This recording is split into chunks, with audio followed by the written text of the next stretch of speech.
Today we're going to use the ideal gas law to solve for molar mass. So the ideal gas law is PV equals nRT. So P is absolute pressure,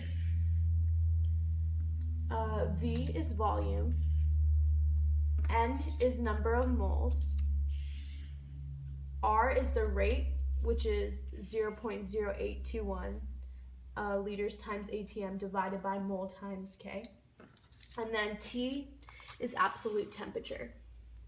So to solve for molar mass, we're just going to rearrange PV equals nRT to PV over RT equals M over MM.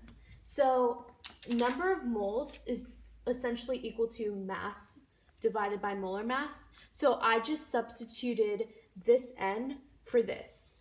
And then I rearranged the equation so that this would be isolated. So this is a sample problem. And it says a 4.07 gram sample of an unknown gas has a volume of 876 milliliters and a pressure of 737 megahertz at 30.4 degrees Celsius. Calculate the molar mass of the compound. So first we're going to start with our givens.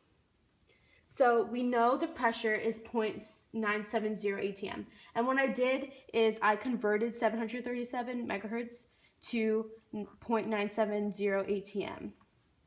And then we know the mass, which is 4.07 grams. We know the volume. I converted from milliliters to liters, so that's why it's 0.876 liters. And the temperature is 30.4 degrees Celsius. And finally, we know the rate, which is always 0.0821 liters times ATM divided by mole times K. So we're going to start by using this equation to plug in what we know. So we know the pressure, we know the volume, we know the rate, and we know the temperature. So basically we're going to multiply these two numbers and then divide them by these two numbers. And then of course we know the mass, which is 4.07 grams. And this is our unknown. So we're just going to multiply and multiply and divide. And then you should get this really long number. And I'm just going to leave it this way till the end of the problem because of sig figs. So basically now we're going to solve for molar mass. So first we're going to multiply molar mass on both sides. So once you multiply molar mass on both sides, what you're going to want to do is divide by this number.